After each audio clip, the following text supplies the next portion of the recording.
affected by building in the high school than they are here at middle school, like the science labs and, you know, just the spaces for the programs to run properly are less adequate at the high school. Yeah, I thought what I want to do this time around is at every time we discuss it, really get into the details, because what tends to happen with the building project when we're ready to go public and get the vote, we're scrambling to have these public sessions and cram it all out there. And I think what we need to do is get people bought in the process from day one. So this is an opportunity where people may, you know, not know if they should get behind the middle school versus the high school. Is just end it right then. Right. Here it is. It's a high school. We're all behind it. Yes. Here's why. And then capture everybody instead of thinking of their school or where their kids will be, but get on to a plan. And so that at each time we move, we're bringing the whole crowd with us to the next phase. Because we spent a long time, even on the elementary projects, reiterating why we needed a building project. You know, we lost a lot of time.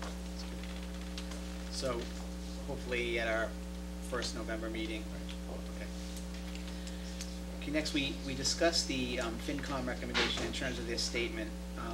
Do we want to discuss fiscal year 10 budget development at all, David, or? No, really we're having a budget workshop next, right? We have a workshop on Monday, and the intent was to take a look at this recommendation. Okay. Let's move to new business. Watch how quick we go through this. We MCAS results done, curriculum updates done. Next we have Dr. Stroton's 2008-2009 goals. Only 23 pages this time. So David, if you want to Just need to highlight the go over the highlights of your goals and.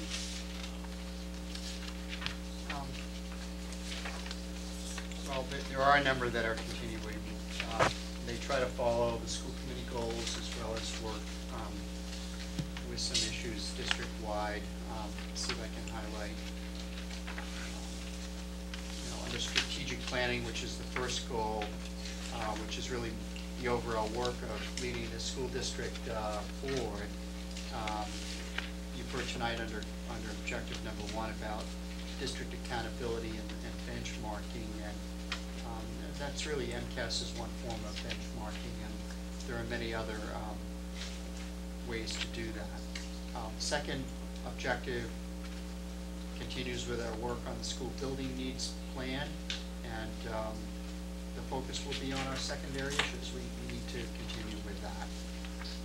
In item number 3, again, dealing with personnel and good, effective personnel management practices.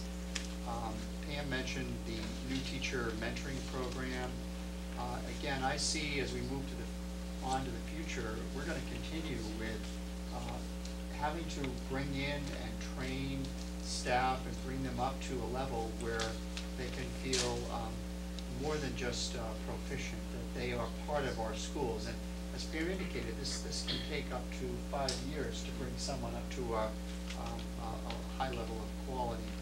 And I do think that we need to look as a district at the whole human resource management piece. I know Carl is working with Ann Lundell, my assistant, on software that might assist us in just hiring. And when you think about the volume of 400, 500 applications coming in for one position, and you have 38 positions, you can imagine just the volume of work that's needed to process people, to make decisions about who comes on, and then to bring them on, and then to make sure that they continue to grow. So I've never understood how a department with, say, 250 employees does not have a human resource person to deal with. we all pitch in. Right, I know, but it's easy. We're 16th from the bottom. that's true.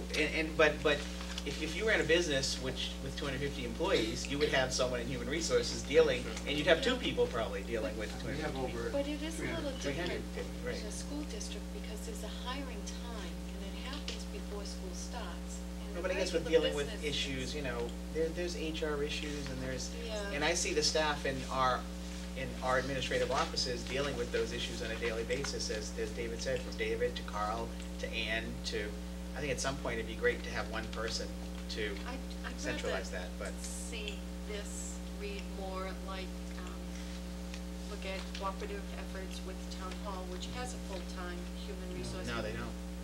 What Part-time. happened, was it decreased in the budget? It's part-time, right? I think it always has been, hasn't it? Yeah, Well, then, maybe they need to go to full-time. full-time. But that's an area, this is an area where the FAC committee would say to us, why would you need an HR person and town hall need one? Can you collaborate? So. Yeah, I'd be happy to work on that collaboration, and if we had a HR person to work with the town to see how we could cooperate with the town, with our human resource person. And the volume of staffing, it is a little bit unusual, because the volume of staffing that occurs within, because we're a people's business, Mhm. within the high school, within the school department is many times greater than what it is on the municipal side, and far more complex. So, you know, to manage that from afar is very difficult. In my judgment, we'd be better served as a school department if we started the basis here, and then if there's a need to. I'd like try to lend move into the personnel. school building, but just in this goal, I would feel better if you alluded to at least Some investigating of the that. coordination, right, right. Or we might look at some cooperation with other school departments and other districts Okay. because Sure. of the business of education. Sure. Okay. So under number 4, under strategic planning, this deals with, again, the whole issue of pupil personnel delivery, special education, guidance, health, and nursing services. A lot of that is continuation. Number 5 is budget, and it's a huge part of what we do, not just managing the current budget, and I'll talk a little bit tonight about the FY09 budget status and some recommendations for how to manage what is increasingly a very difficult financial issue.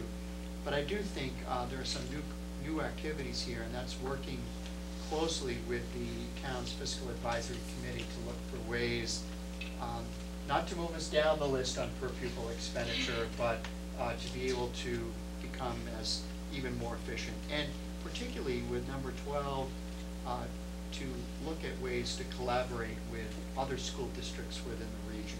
I think we have a lot to offer to one another.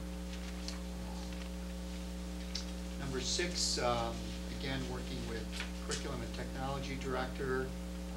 Many of these are continuation, but I would, under number 5, like to move us toward actually identifying, as part of a graduation requirement, some level of competency in technology.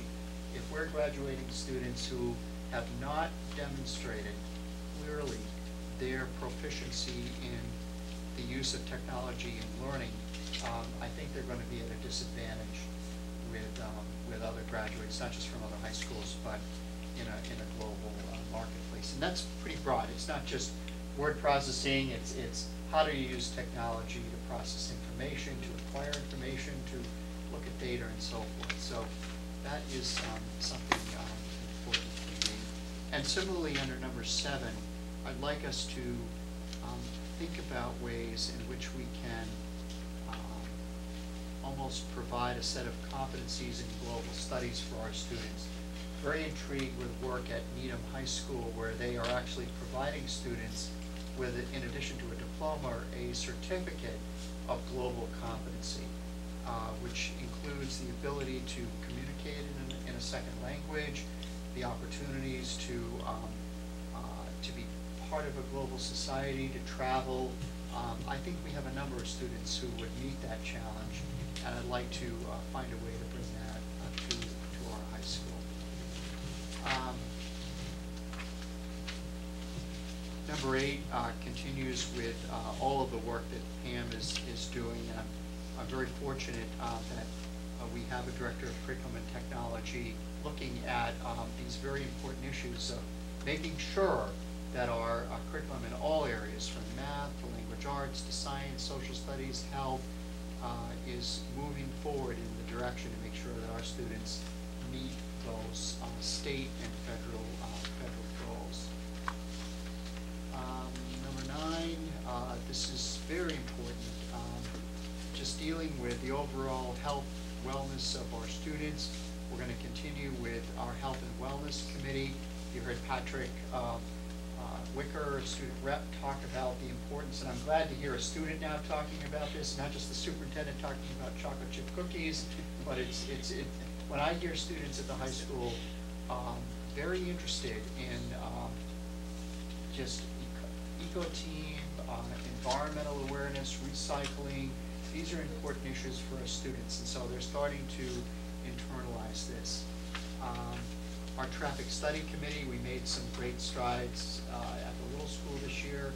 I think we need to be talking about similar kinds of issues at our other elementary schools as well. We made some changes here in the middle school as a result of input from the traffic safety committee. Number 10 deals with ongoing professional development. You're going to hear something new, this response to intervention.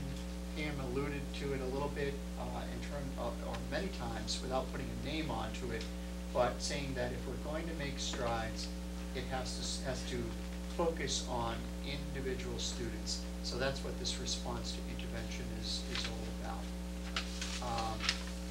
And also under number 10.5, we have 3 new curriculum chairs this year. And we need a system for encouraging our new teachers to move into leadership positions. So we need to think about how we can expand on that. The second broad goal deals with communication. Much of this is continuation, and it starts out with maintaining a positive relationship, an ongoing effective relationship with the school committee.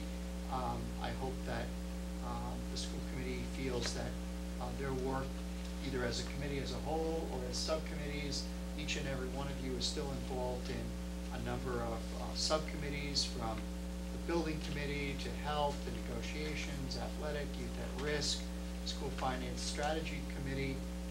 All of these are an important part of the work of our school district. And if the school committee was not involved at this level, I think it would be very difficult to really move forward in a number of areas. Also under communication is the overall communication of our school district to the broader community. I think we need to take a continued look at our website. I think it's an area that can certainly be improved on.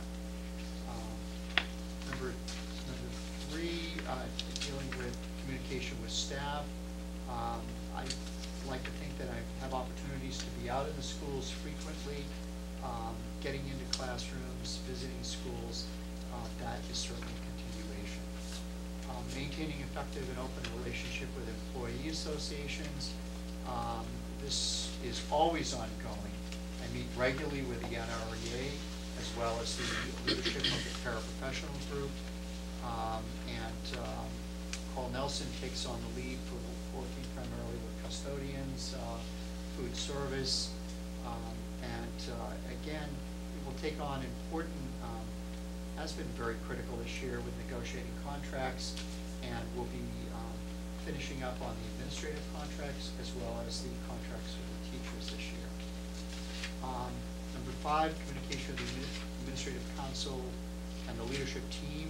I work with a great leadership team. We have 2 new principals that are coming on board, so a major part of this year is bringing those 2 new principals up to speed in terms of the policies and practices of our school district. I meet with Mr. Fauché and Mr. McKay on a weekly basis, so we're plowing through the policy manual, but it's also an opportunity to talk about a number of issues, many issues. It's a 3-page list of all the issues that I think a new principal needs to be familiar with. Number 6, continued open relationship with students. Really fortunate to work with a great group of student reps at the high school. They're very energetic, and it teaches them to not only talk about what's going on at the high school, but I hope you notice that they talk about